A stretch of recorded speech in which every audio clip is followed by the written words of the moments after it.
बच्चों नमस्कार। बच्चों हम लोग कक्षा 9वीं गणित में बहुपद पढ़ रहे हैं, पॉलिनोमियल्स पढ़ रहे हैं। और हमने पूर्व के भाग में देखा, भाग 1 में देखा हमने बच्चों कि बहुपद का आशय क्या है, बहुपद के किस प्रकार उदाहरण हो सकते हैं। और इसमें हमने ये भी देखा बच्चों कि पूर्णांकों पर बहुपद कैसा होता है, वास्तविक संख्याओं पर बहुपद के उदाहरण हमने देखे। हमने ये भी देखा बच्चों कि परिमेय संख्या पर बहुपद कैसा होता है, शून्य बहुपद क्या है, बहुपद की घात कैसी होती है, रैखिक बहुपद, द्विघात बहुपद, त्रिघात बहुपद। हमने एक पदी बहुपद देखा, द्विपदी बहुपद देखा, त्रिपदी बहुपद के बारे में भी जाना। और हमने भाग 1 में ये भी जाना बच्चों कि बहुपद का मानक रूप कैसा होता है और कैसे इसको लिखा जाता है। और हमने एक सवाल भी हल किया था, एक सवाल जिसमें 3 सवाल दिया हुआ था और उस सवाल में हमको x बराबर 0, x बराबर 1 और x बराबर 2 के मान ज्ञात करने के लिए कहा गया था। तो निश्चित रूप से आप सबको अच्छे से समझ में आया होगा भाग 1। और वीडियो को बच्चों पूरे अंत तक जरूर देखिए, क्योंकि वीडियो जब तक अंत तक नहीं देखेंगे प्रश्न अच्छे से समझ में नहीं आएगा, सवाल हमको अच्छे से समझ में नहीं आएगा और फिर बाद में हमारे लिए दिक्कत होगी। तो बच्चों वीडियो अंत तक देखें। वीडियो को अगर आपने लाइक नहीं किया है तो लाइक करिए बच्चों, और चैनल में यदि आप नए हैं तो सब्सक्राइब जरूर करिए। तो चलिए शुरू करते हैं बच्चों आज के महत्वपूर्ण प्रश्नों को। बच्चों पार्ट 2 का पहला प्रश्न है, निम्नलिखित बहुपदों को जोड़िए। अब इस बहुपद को हम जोड़ेंगे। पहला प्रश्न है बहुपद को जोड़िए में 2x² + x + 1 and 3x³ + 4x 3x² है बच्चों, ये 3x² + 4x + 5।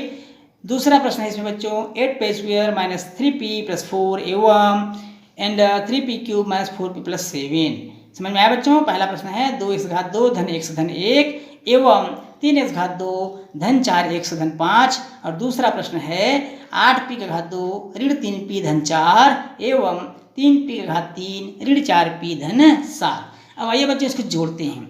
अब मान लेते हैं, माना पहला सवाल हम हल करते हैं बच्चों। माना px बराबर 2x2 धन x धन 1, हमने इसको px मान लिया। और दूसरा जो दिया बच्चों हम उसको qx मान लेते हैं। qx बराबर 3x² + 4x + 5। चूंकि प्रश्न में क्या लिखा है बच्चों, जोड़िए, क्या करना है, जोड़ना है, इसलिए हम इस तरह से लिखेंगे px + qx बराबर 2x2 धन x धन 1, फिर धन का चिन्ह लगा लेंगे और 3x² + 4x + 5, इस तरह से हम इसको लिख देंगे बच्चों। अब देखेंगे हम यहाँ पर समान पद कहाँ है, सजाती पद कहाँ है, उसको हम जोड़ देंगे। 2x² और 3x² सजाती हैं तो 3 और 2 हो जाएगा बच्चों 5x²। इसी प्रकार x और 4x को जोड़ देंगे तो ये हो जाएगा 5x, और फिर 1 और 5 को जोड़ देंगे बच्चों तो ये हो जाएगा 6। तो हमारा आंसर क्या हुआ, 5x² + 5x + 6। ये हमारा आंसर हो गया बच्चों 5x2 धन 5x धन 6। ये तो था पहला सवाल। अब इसी में दूसरा सवाल को देखते हैं बच्चों। दूसरा सवाल क्या लिखा है, दूसरा सवाल में हमने माना, अब इसको px qx में दिया है तो इसको हम ऐसा मान लेते हैं। माना fp बराबर, हमने माना fp बराबर 8p2 ऋण 3p धन 4, और fp के बाद हम दूसरा को मान लेते हैं fq मान लेते हैं। क्या मान लेते हैं बच्चे, दूसरा को fq, और fq बराबर क्या दिया हुआ है 3p³ - 4p + 7, ये दिया हुआ है बच्चों। अब हमको जोड़ना है तो इसलिए fp + fq, अब इसको हम जोड़ देते हैं बच्चों। 8p2 ऋण 3p धन 4 धन 3p3 ऋण 4p धन 7। अब यहाँ देखेंगे बच्चों, अब ये 3p3 सबसे बड़ा घात वाला तो अकेले आया हुआ है, इसलिए उसको वैसे ही लिख देंगे हम 3p3। अब p वर्ग वाला देखेंगे बच्चों, कहीं पर दिख रहा है क्या p वर्ग वाला, ये भी नहीं है, तो 8p वर्ग को भी वैसा ही लिख दीजिए।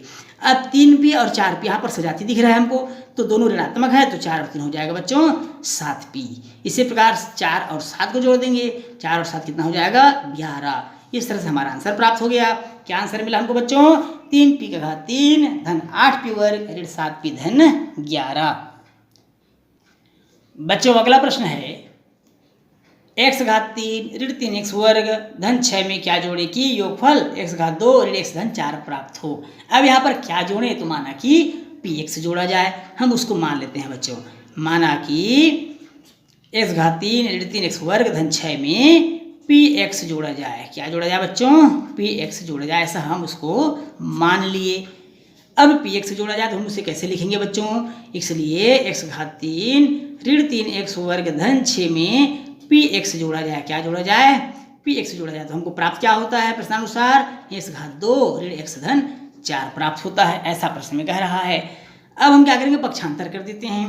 पी एक्स बराबर इस सारे पदों को हम पक्षांतर कर देंगे दूसरी तरफ पक्षांतर करेंगे तो हम दूसरे पक्ष को पहले लिख लेते हैं एक्स घात 2 ऋण एक्स धन 4। सबको पक्षांतर करेंगे सबका चिन्ह बदल जाएगा, ये धन में है ऋण हो जाएगा बच्चों, जो ऋण में है वो धन हो जाएगा।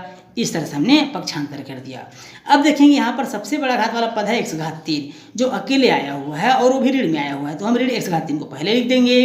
अब एक्स वर्ग में देखेंगे बच्चों, एक्स वर्ग यहाँ दिया है, एक्स वर्ग दिया है और 3 एक्स वर्ग दिया है और दोनों धनात्मक है, तो ये हो जाएगा 4 एक्स वर्ग। क्या हो जाएगा 4 एक्स वर्ग। इसी प्रकार आप देखेंगे एक्स में, तो एक्स में अकेले केवल ऋण एक्स आया हुआ है, हम उसको लिख लेंगे बच्चों। और संख्या में कांस्टेंट वैल्यू में धन 4 और ऋण 6 दिया हुआ है, तो ऋण 6 और धन 4 अर्थात घट जाएगा बच्चों और हमको प्राप्त होगा ऋण 2। तो इस तरह से हमको मिला ऋण एक्स घात 3 धन 4 एक्स वर्ग ऋण 2। ये क्या है बच्चों हमारा आंसर है। तो इस तरह से हमको पता चला कि एक्स घात 3 ऋण 3 एक्स वर्ग धन 6 में यदि ऋण एक्स घात 3 धन 4 एक्स वर्ग ऋण 2 जोड़ा जाए तो हमको एक्स घात 2 ऋण एक्स धन 4 प्राप्त होगा। अब बच्चों अगला प्रश्न है निम्नलिखित का गुणा कीजिए। पहला है 3 एक्स धन 4 का 7 एक्स वर्ग धन 2 एक्स धन 1 से, और दूसरा प्रश्न है बच्चों 5 एक्स घात 3 धन 2 एक्स का 3 एक्स घात 2 ऋण 9 एक्स धन 6 से गुणा कीजिए। अब आइए बच्चों हमने तो जोड़ना सीखा घटाना सीखा, अब हम गुणा करना सीखते हैं। तो मान लीजिए पहला सवाल में मान लीजिए पी एक्स बराबर 3 एक्स धन 4 और क्यू एक्स बराबर हमने मान लिया 7 एक्स वर्ग धन 2 एक्स धन 1 को हमने मान लिया। अब जो कि प्रश्न में बोला है बच्चों गुणा कीजिए, क्या करना है हमको गुणा करना है, इसलिए P x dot Q x बराबर 3 एक्स धन 4 का गुणा हम कर लेंगे 7 एक्स वर्ग धन 2 एक्स धन 1 से। अब वैसे गुणा करना तो आप लोग पहले ही पूर्व की कक्षाओं में पढ़ चुके हैं, फिर भी आपको बता देता हूँ, ध्यान समझिएगा। यहाँ 3 एक्स का गुणा हो जाएगा बच्चों पूरी संख्या से अर्थात 7 एक्स वर्ग धन 2 एक्स धन 1 से। बारी बारी से करेंगे और उसके बाद 4 का गुणा हो जाएगा बच्चों, धन 4 का गुणा हो जाएगा 7 एक्स वर्ग धन 2 एक्स धन 1 से। समझ गए बच्चों। अब 3 एक्स का 7 एक्स वर्ग से गुणा करिए तो 7 या 21 एक्स का एक्स वर्ग से होगा, एक्स घात हो जाएगा 3, क्योंकि गुणा होने से घातांक जुड़ते हैं और यहाँ पर कुछ घात नहीं है तो 1 मानेंगे बच्चों। यहाँ 2 पहले से दिया होगा तो 2 और 1 हो जाएगा 3। 3 दूनी हो जाएगा बच्चों 6 और एक्स का घात 1 है, यहाँ भी 1 है तो एक्स का घात हो जाएगा 2।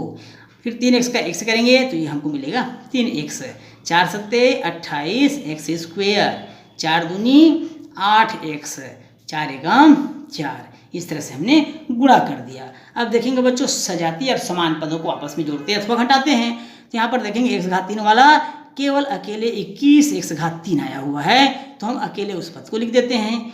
उसके बाद देखेंगे एक्स स्क्वायर वाला कोई पद है क्या, 6 एक्स स्क्वायर है और 28 एक्स स्क्वायर है, तो 28 और 6 कितना होता है बच्चों 34, तो 34 एक्स स्क्वायर हो जाएगा। एक्स वाला पद देखेंगे 3 एक्स है उसके साथ 8 एक्स है, तो 8 और 3 हो जाएगा 11 एक्स। अब बचा क्या बच्चों इस लाइन में देखिए ध्यान से, 4 बचा हुआ है धन 4। तो इस तरह से हमको आंसर प्राप्त हो गया बच्चों। क्या आंसर मिला 21 एक्स घात 3 धन 34 एक्स वर्ग धन 11 एक्स धन 4।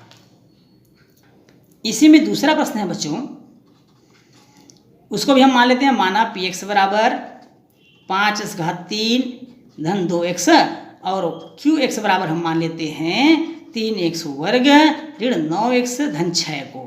ये हमने मान लिया बच्चों पी एक्स और क्यू एक्स।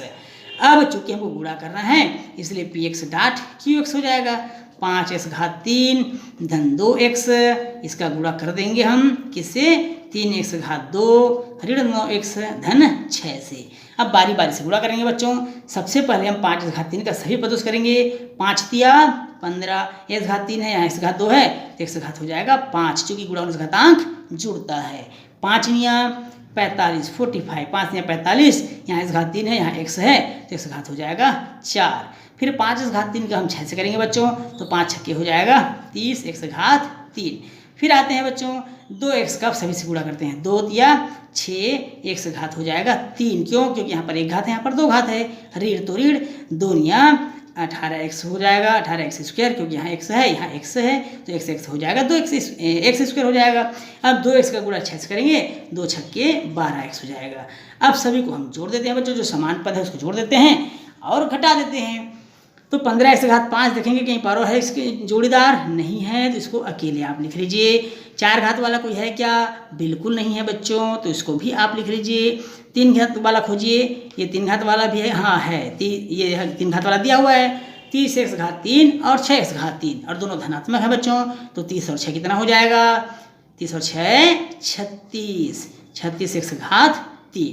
ऋण, अब x⁵2 वाला खोजेंगे बच्चों, ऋण या धन नहीं है, तो 18x⁵2 है, ये अकेले दिया हुआ है, इसको लिख देंगे ऋण 18x⁵2। धन, अब देखेंगे x वाला जिसमें घात ना हो, हाँ दिया बच्चों 12x, तो हम लिख देंगे 12x। इस तरह से हमको क्या मिल गया बच्चों? आंसर मिल गया। आंसर क्या मिला हमको? 15x⁵5, ऋण 45x⁴, धन 36x⁵3, ऋण 18x⁵2, धन 12x। तो इस तरह से हम बहुपदों को जोड़ना, घटाना और गुणा करना भी सीख लिया है। तो हम पढ़ रहे थे बच्चों कक्षा 9वीं गणित में बहुपद, और निश्चित रूप से बहुपद आपको बहुत अच्छे से समझ में आया होगा, ऐसा मैं विश्वास करता हूँ, ऐसा मुझे भरोसा है। तो बच्चों वीडियो आपको अच्छा लगा तो वीडियो को लाइक और शेयर करिए, और चैनल में यदि आप नए हैं बच्चों तो चैनल को सब्सक्राइब जरूर करिएगा। तो आज क्लास में बस इतना है बच्चों, फिर मिलेंगे एक नए चैप्टर के साथ, एक नए अध्याय के साथ, क्योंकि यह अध्याय भाग 2 में ही समाप्त हो गया है, इसलिए हम अब मिलेंगे तो एक नए अध्याय नए चैप्टर के साथ मिलेंगे। तब तक के लिए धन्यवाद।